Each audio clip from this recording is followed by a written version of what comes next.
હવે વિદ્યાર્થી મિત્રો, ગઈ વખતે આપણે પ્રેરણ અને દ્વિપ્રેરણની વાત કરેલી અને કોઈ પ્રેરણ સ્વરૂપે વિધાન હોય તો તેને કેટલી 5 જુદી જુદી રીતે દર્શાવી શકાય એની વાત કરીએ. હવે આજે સ્વાધ્યાય 14.4માં આપણે જોઈએ. આ એક વિધાન આપ્યું છે, જો કોઈ પ્રાકૃતિક સંખ્યા અયુગ્મ હોય તો તેનો વર્ગ પણ અયુગ્મ છે. તો આ વિધાન કયા પ્રકારનું છે? જો p તો q, આ પ્રકારનું વિધાન છે. હવે પ્રેરણ સ્વરૂપનું વિધાન છે અને આપણે જોયું કે પ્રેરણને 5 જુદી જુદી રીતે લખી શકાય છે. એક રીત એ પોતે જ છે. પહેલી રીત, જો કોઈ પ્રાકૃતિક સંખ્યા અયુગ્મ હોય તો તેનો વર્ગ પણ અયુગ્મ છે. એક આ રીતે જોતો સ્વરૂપે જે પોતે વિધાન છે એ આપણે ગઈ વખતે જોયેલું કે પહેલું તો જો p તો q સ્વરૂપે વિધાને લખાય, પછી q તો જ p સ્વરૂપે લખાય, પછી p એ q માટેની આવશ્યક શરત છે. આ જોયેલું આવશ્યક શરત છે. p એ q માટેની આવશ્યક શરત છે અને q એ p માટેની આવશ્યક શરત છે અને p એ q માટેની પર્યાપ્ત શરત છે. p એ q માટેની પર્યાપ્ત શરત છે. 1 2 3 ને 4 રીતે જોઈએ અને આપણે એવું પણ યાદ રાખવું કે p પ્રેરણ q માં p પર પર્યાપ્ત અને q એ p માટેની આવશ્યક શરત છે. અને બીજી રીતે લખાય નિષેધ q પ્રેરણ નિષેધ p. આ પ્રકારના વિધાનને આપણે આવી 5 જુદી જુદી રીતે લખી શકીએ છીએ જે આપણે જાણીએ છીએ. તો આમાં p વિધાન તરીકે હું શું વિચારીશ? કોઈ પ્રાકૃતિક સંખ્યા અયુગ્મ હોય. q વિધાન તરીકે શું વિચારીશ? પ્રાકૃતિક સંખ્યાનો વર્ગ પણ અયુગ્મ છે. તો પહેલું કઈ રીતે લખાય? જો p તો q. જો p તો q જે વિધાન છે એને જ લખી દો. પછી q તો જ p. q એટલે આપણું વિધાન શું છે? પ્રાકૃતિક સંખ્યાનો વર્ગ અયુગ્મ હોય તો જ તે પ્રાકૃતિક સંખ્યા અયુગ્મ હોય. q તો જ p એટલે એનો મતલબ પ્રાકૃતિક સંખ્યાનો વર્ગ અયુગ્મ હોય તો જ તે અયુગ્મ હોય. તે એટલે કે પ્રાકૃતિક સંખ્યા. હવે પહેલું જો p તો q સ્વરૂપે લખાયું અને p મગજમાં વિચારવાનું. આ શું છે? આપણું p અને આ શું છે? q. જો p તો q સ્વરૂપનું વિધાન છે. q તો જ p બીજા પ્રકારે લખ્યું. q એ p માટેની આવશ્યક શરત છે. એટલે q એટલે વિધાન કયું? તેનો એટલે કે પ્રાકૃતિક સંખ્યા. પ્રાકૃતિક સંખ્યાનો વર્ગ અયુગ્મ હોય એ પ્રાકૃતિક સંખ્યા અયુગ્મ હોવા માટેની આવશ્યક શરત છે. પ્રાકૃતિક સંખ્યાનો વર્ગ અયુગ્મ હોવું એ પ્રાકૃતિક સંખ્યા અયુગ્મ હોવા માટેની આવશ્યક શરત છે. હોવા માટેની આવશ્યક શરત છે. એટલે આ વિધાનને મેં શું કર્યું? q ની જગ્યાએ વિધાન મૂક્યું અને એ જે છે એ p માટેની આવશ્યક શરત છે એવું લખ્યું છે. મગજમાં ક્લિયર હોવું જ જોઈએ કે કોઈ પણ વિધાનને પહેલું જો p તો q, બીજું q તો જ p, ત્રીજું q એ p માટેની આવશ્યક શરત છે અને p એ q માટેની પર્યાપ્ત શરત છે.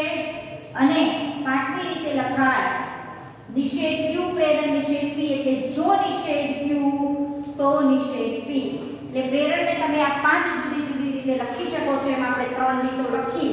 ચોથી રીત લખી p એ q માટેની પર્યાપ્ત શરત છે. p એટલે કઈ શરત? આ કોઈ પ્રાકૃતિક સંખ્યા અયુગ્મ હોય, કોઈ પ્રાકૃતિક સંખ્યા નું અયુગ્મ હોવું તેનો વર્ગ અયુગ્મ હોય એ માટે પર્યાપ્ત છે. તો તેનો વર્ગ અયુગ્મ હોવા માટેની પર્યાપ્ત શરત છે. p ની જગ્યાએ વિધાન મૂકી દીધું અને q ની જગ્યાએ તે વિધાન મૂક્યું.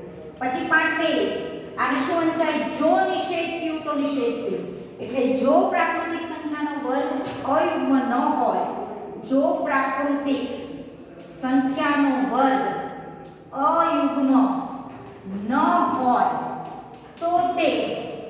પ્રાકૃતિક સંખ્યા અયુગ્મ ન હોય, બરોબર. એટલે એક વિધાન જો p તો q પ્રકારનું હતું એને આપણે આવી 5 જુદી જુદી રીતે લખી શકીએ છીએ, જે આપણે આગળ જોયેલું છે. હવે આગળ બીજો દાખલો છે, નીચેના વિધાનોના સમાનાર્થી પ્રેરણ અને પ્રતીક લખો. નીચેના વિધાનોના સમાનાર્થી પ્રેરણ અને પ્રતીક લખો. સમાનાર્થી પ્રેરણ અને પ્રતીક લખવાનું છે. હવે આપણે જોયું કે સમાનાર્થી પ્રેરણ કોને કહેવાય? જો p તો q સ્વરૂપ એટલે કે p પ્રેરણ q હોય તો આનું સમાનાર્થી પ્રેરણ થાય નિષેધ q પ્રેરણ નિષેધ p, અને p પ્રેરણ q નું પ્રતીક આપણે જાણીએ છીએ q પ્રેરણ p. આ બે વસ્તુ આપણા મગજમાં હોય તો આ દાખલો થઈ જાય. હવે એમાં પહેલું વિધાન છે, જો x અવિભાજ્ય સંખ્યા હોય તો તે અયુગ્મ હોય. જો x અવિભાજ્ય સંખ્યા હોય તો x અયુગ્મ હોય. આ કયા પ્રકારનું વિધાન છે? જો p તો q પ્રકારનું વિધાન છે. તો આનું સમાનાર્થી પ્રેરણ તમે લખી શકો. આને મગજમાં શું વિચારો? p છે અને આ q છે, તો એનું સમાનાર્થી પ્રેરણ થાય જો નિષેધ q તો નિષેધ p. એટલે જો x અયુગ્મ ન હોય તો q માં શું છે? x યુગ્મ અયુગ્મ હોય તો નિષેધ q શું થાય? જો x અયુગ્મ ન હોય તો તે અવિભાજ્ય સંખ્યા ન હોય. તો તે અવિભાજ્ય સંખ્યા ન હોય એટલે કે નિષેધ p નું પણ નિષેધ થઈ ગયું. પછી છે પ્રતીક. પ્રતીક એટલે જો p તો q હોય તો એનું પ્રતીક શું થાય? જો q તો p. જો x અયુગ્મ હોય તો તે x એટલે કે x તે અવિભાજ્ય સંખ્યા હોય. એટલે કે આનું ઊંધું કરી દેવાનું. જો પછી હોય વિધાનને તો પછી મૂકવાનું, તો પછી વિધાન હોય એને તમારે જો પછી મૂકવાનું. હવે એક બીજું વિધાન છે, સેમ જ છે, એ જાતે કરજો. આવું થશે, જો બે રેખાઓ સમાંતર હોય તો તે સમતલમાં છેદશે નહીં. જો બે રેખાઓ સમાંતર હોય તો તે સમતલમાં છેદશે નહીં. એટલે જો તો પ્રકારનું વિધાન થયું. એનું સમાનાર્થી પ્રેરણ શું થશે? જો સમતલમાં આવેલી રેખાઓ છેદે તો તે બે રેખાઓ સમાંતર ન હોય. જો સમતલમાં આવેલી બે રેખાઓ છેદે તો તે સમાંતર ન હોય, એ એનું સમાનાર્થી પ્રેરણ થશે. પ્રતીક શું થશે? જો સમતલમાં આવેલી રેખાઓ છેદશે નહીં તો તે સમાંતર હોય. એટલે જો પછીના વિધાનને તો પછી મૂકવાનું, તો પછીના વિધાનને જો પછી મૂકવાનું, એટલે પ્રતીક બની જાય. એટલે જો p તો q નું પ્રતીક શું થાય? જો q તો p. એટલે એટલું બદલી કાઢજો. હવે ત્રીજો છે તમારું વાક્ય કે જો તમે કંઈક ઠંડુ તે સૂચવે છે કે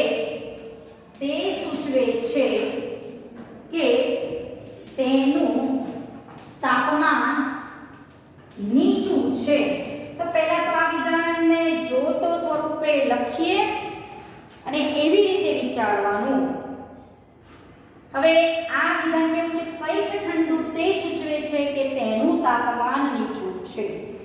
હવે આનું મારે સમાનાર્થી પ્રેરણ લખવું હોય તો મગજમાં શું વિચારવાનું? આને વિચારવાનું કે જો કંઈક ઠંડુ તાપમાન સૂચવે છે કે તેનું તાપમાન નીચું. કંઈક ઠંડી વસ્તુ સૂચવે છે કે તેનું તાપમાન નીચું છે. હવે મારે પહેલા આને સમાનાર્થી પ્રેરણ લખવું છે તો શું લખાય? જેનું તાપમાન નીચું ન હોય તે કંઈક ઠંડુ તે સૂચવે છે કે તેનું તાપમાન નીચું છે. આ આપણું વિધાન છે. હવે કંઈક નીચા તાપમાને ન હોય, કંઈક નીચું તાપમાન ન હોય તો તે ઠંડુ નથી તે સૂચવે છે. ઠંડુ નથી તે સૂચવે છે. એટલે આનું સમાનાર્થી પ્રેરણ આપણે શું લખીશું? જો તો સ્વરૂપનું વિધાન સ્પષ્ટ વંચાતું નથી પણ આપણે અર્થઘટન આવું કરીશું. કંઈક ઠંડુ સૂચવે છે કે તેનું તાપમાન નીચું છે. એટલે એનો મતલબ જે કોઈ ઠંડી વસ્તુ હોય તો તેનું તાપમાન નીચું છે, આવું મગજમાં આપણે લેવાનું.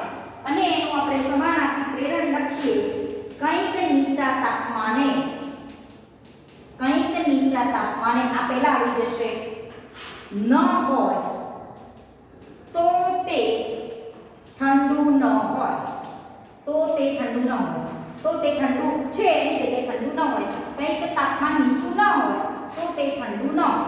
હવે આનું આપણને પ્રતીક પણ પૂછ્યું છે એટલે આનું પ્રતીક વિચારો કે કંઈક ઠંડુ તે સૂચવે છે કે તેનું તાપમાન નીચું છે, તો આનું પ્રતીક શું થશે?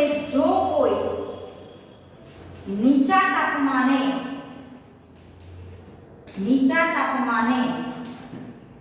હોય તો તે ઠંડુ હોય.